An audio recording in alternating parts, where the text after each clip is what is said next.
আসসালামু আলাইকুম প্রিয় শিক্ষার্থীবৃন্দ, আশাবাদী সকলেই ভালো আছেন। আজকে আমি আপনাদের রাজশাহী বোর্ড 2023 সালের একটি প্রশ্ন সমাধান করব। আপনারা দেখেন, রাজশাহী বোর্ডের 2023-এর একটা উদ্দীপক দেওয়া আছে, একটা গেট দেওয়া আছে। এই গেটের গ এবং ঘ এই দুইটি প্রশ্নের সমাধান আমরা আপনাদের দিচ্ছি। দেখেন, আসলে এখানে যে উদ্দীপকের যে গেটটা দেওয়া আছে এটা দেখতে আসলে একটু জটিল মনে হয়, কিন্তু আপনারা একটু যদি সহজ করে ভাবেন গেট আসলেই সহজ। দেখেন, আমি এই মূলত এক্স এর মানটা আগে বের করব, কারণ এই অঙ্ক করতে হলে এই এক্স এর মান প্রয়োজন। যেমন দেখেন, এক্স এর মান লজিক সমীকরণ নির্ণয় করেন। এখন কথা হচ্ছে, আমার এক্স এর মান প্রয়োজন।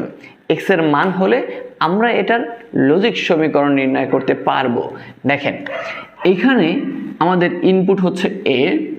এখান থেকে যদি এই ইনপুট এখানে আসে, তাহলে এপাশ থেকে আউটপুট হয় এখানে হচ্ছে এ নট। এরপরে দেখেন, এখানে ইনপুট হচ্ছে বি, এই গেটটার এপাশে এখানে আসে বি নট। এরপরে দেখেন বন্ধুরা, এই যে দেখেন এই ওয়ার গেটটা যেটা রয়েছে, এটা হচ্ছে এখানে এই ইনপুটটা আসতেছে এ থেকে, নিলাম এখানে এ, এটা হচ্ছে ওয়ার গেট, দিতে পারি প্লাস। এখানে দ্বিতীয় ইনপুটটা হচ্ছে সি, তার মানে আমরা বলতে পারি এই গেটটার ইনপুটটা হচ্ছে এ প্লাস সি। এরপরে দেখেন, এই যে এ প্লাস সি এই ইনপুটটাই এন গেটের ভিতরে প্রবেশ করে। এন গেটের প্রথম ইনপুট হচ্ছে বি নট, নিলাম এখানে বি নট। আচ্ছা, এরপর দিলাম ফার্স্ট ব্র্যাকেট। কেন ফার্স্ট ব্র্যাকেট দিলাম? কারণ এটা হচ্ছে এন্ড গেট, গুণের কাজ করে। এরপরে এই দ্বিতীয় ইনপুটটা দেখেন, এখানে এ প্লাস সি, নিলাম এ প্লাস সি। আশাবাদী আপনারা বুঝতে পারছেন। এরপরে দেখেন, এই B not into A plus C, এইটা এই অর গেটের ভিতরে প্রবেশ করে। তাহলে অর গেটের ভিতরে যদি প্রবেশ করে, দেখেন এই অর গেটের ভিতরে প্রথম ইনপুটটা আসে এ নট, এটা প্লাসের গেট, এই দিছি প্লাস। সেকেন্ড, এই দ্বিতীয় ইনপুট আসে এই যে রাশিটা দেখেন, এই রাশিটা তাহলে আমরা এখানে লিখে দিতে পারি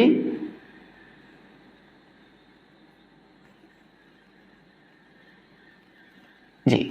আশাবাদী এটা আপনারা বুঝতে পারছেন। এরপরে দেখেন, এই যে ওয়ার গেটটার আউটপুটটা এটা, এটার পরে এখানে একটা ন্যান গেট আঁকা আছে। এর মানে হচ্ছে এই যে ইনপুটটা আছে এর উপর নট, এই এক্স এর সমীকরণের মান হচ্ছে এই। আমি এই গ এর উত্তরটা করার জন্য এক্স এর মানটা আমি এখানে লিখে নিচ্ছি। দেখেন, গ X equal A not plus B not A plus C, এরপর হচ্ছে সকলের উপর এটা নট। দেখেন, এখানে বলা হচ্ছে এক্স এর মান লজিক সমীকরণ করো। এর মানে আমাদের সমীকরণ নির্ণয় করতে হবে। দেখেন করতেছি।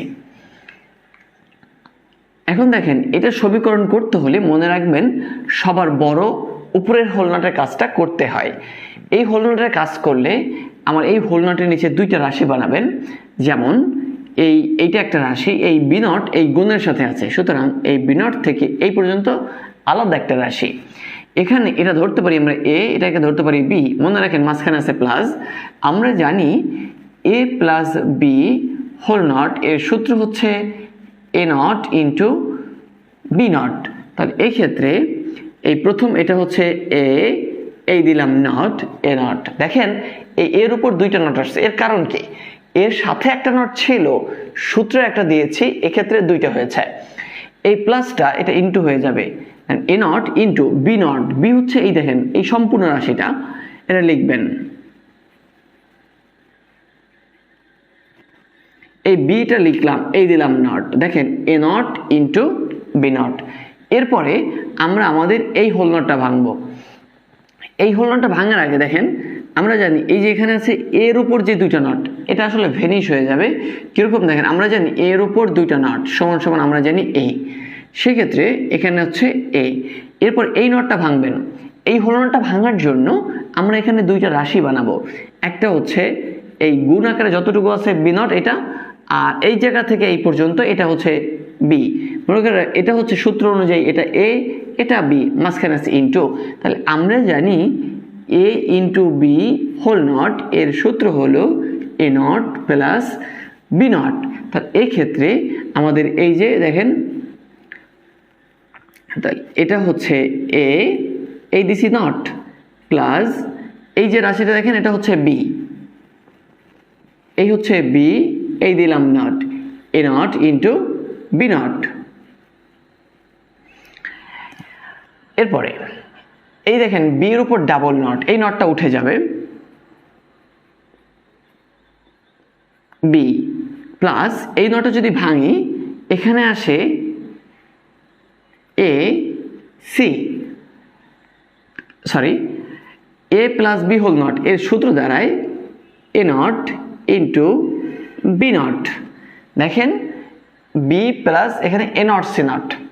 এক্ষেত্রে এই এ, এই রাশিটা এই রাশির সাথে গুণ আকারে আছে, সেক্ষেত্রে আপনারা গুণ করবেন। দেখেন এ দ্বারা যদি আমি বি রে গুণ করি আসবে এখানে এ বি, প্লাস এ দ্বারা যদি এ নট সি রে গুণ করি আমি এখানে আসবে এ, এ নট সি। আমাদের সূত্র অনুযায়ী দাঁড়ায় এ ইন্টু এ নট ইকুয়াল 0। এক্ষেত্রে দেখেন এ ইন্টু এ নট ইকুয়াল 0, এরপরে আসে এ ইন্টু 0 ইকুয়াল 0। তখন দেখেন এ ইন্টু এ নট ইকুয়াল যদি 0 হয়, 0 দ্বারা সি রে গুণ করলেও আসবে 0। এক্ষেত্রে আমাদের আউটপুটটা দাঁড়ায় A B, A B plus 0। তাহলে 0 দ্বারা এ বি রে যোগ করলে আমাদের কাছে দাঁড়ায় এ বি। তাহলে এই বলছে এক্স এর মান লজিক সমীকরণ করো। এই যে এক্স এর মানটা করে আমরা যে সমীকরণটা পেয়েছি এর মান দাঁড়ায় এ বি। আশাবাদী আপনারা সকলে বুঝতে পারছেন, এবং আপনারা যারা করতেছেন অঙ্কটা মানে এটা সম্পূর্ণ আগে উঠিয়ে নেবেন।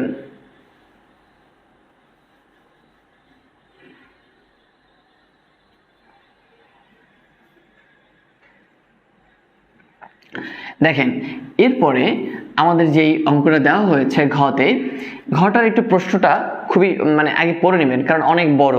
এটা মানে আপনারা পড়ার সময় বুঝবেন আসলে অঙ্কটা আমাদের দ্বারা সম্ভব না, কিন্তু আসলে প্রশ্নটা সহজ। একটু বোঝার চেষ্টা করেন। উদ্দীপকের বর্তনীটির প্রদত্ত ইনপুট ও প্রাপ্ত আউটপুট অপরিবর্তিত রেখে একটি মাত্র লজিক গেট দ্বারা বর্তনীটি প্রতিস্থাপন করা যায় কিনা তা লজিক সমীকরণের মাধ্যমে বিশ্লেষণ করে মতবাদ দাও।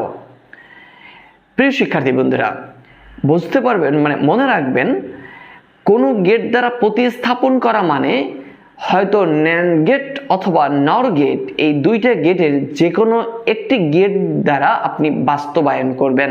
আবার বললাম, কোনো গেট দ্বারা যদি প্রতিস্থাপন করার কথা বলা হয় তাহলে বুঝে নেবেন হয়তো ন্যান্ড নয়তো নর, এই দুইটা গেট দ্বারা বাস্তবায়ন করতে বলে। আবারও দেখেন, উদ্দীপকের বর্তনীটির প্রদত্ত ইনপুট ও প্রাপ্ত আউটপুট অপরিবর্তিত রেখে একটি মাত্র লজিক গেট দ্বারা বর্তনীটির প্রতিস্থাপন করা যায় কিনা তা লজিক সমীকরণের মাধ্যমে বিশ্লেষণ করে মতামত দাও। দেখেন আপনারা এটার ইনপুট, এখানে যে এবিসি ইনপুট নিয়ে এখানে যে আউটপুটটা দাঁড়িয়েছিল এটা আমরা এই গয়ের এক্স এর মান আমরা আসলে দেখতে পাইছি।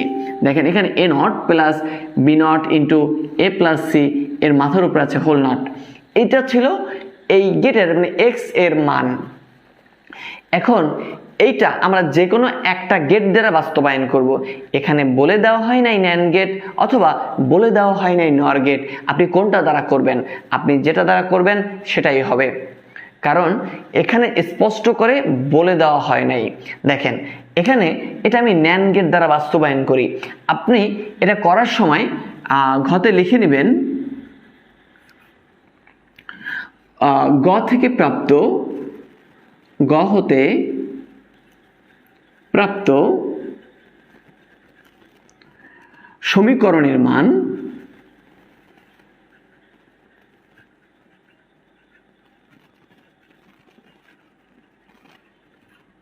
এবি। আমরা যদি এবি আচ্ছা এবি কে ন্যান্ড গেট দ্বারা বাস্তবায়ন করে পাই, লিখবেন এবি কে NAND ন্যান্ড গেট দ্বারা প্রতিস্থাপন করে পাই।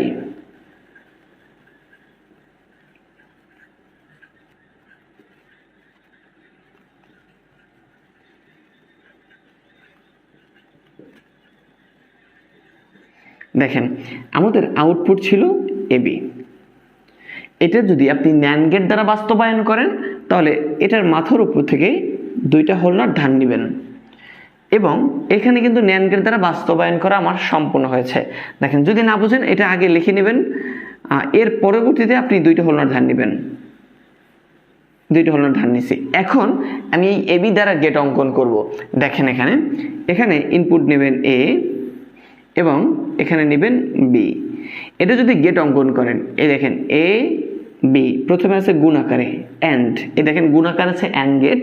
এই প্রথম নটটা দিবেন, এটা হচ্ছে ন্যান্ড গেট। আবার দ্বিতীয় নটটা দিবেন, এটা দ্বিতীয় নটটা দিতে হলে হচ্ছে এই দেখেন এই যে গেট আঁকছে আমার এটার সম্পূর্ণ কাজ শেষ। দেখেন এই ন্যান্ড গেট দ্বারা বাস্তবায়ন করছে, এখানে যে দুইটা গেট আঁকছে এটা দুইটাই হচ্ছে ন্যান্ড গেট। আশাবাদী আপনারা বুঝতে পারছেন। দেখেন এখানে প্রশ্ন যত বড় উত্তর তত বড় না, বোঝার চেষ্টা করবেন। এই প্রশ্ন দেখে কেউ বিভ্রান্ত হবেন না, কারণ প্রশ্ন এটা যত বড় উত্তরটা তত ছোট। ঠিক আছে প্রিয় শিক্ষার্থী বন্ধুরা, ভালো লাগলে অবশ্যই আমাদের ভিডিওটি শেয়ার করবেন। ভালো থাকবেন, সুস্থ থাকবেন। আসসালামু আলাইকুম।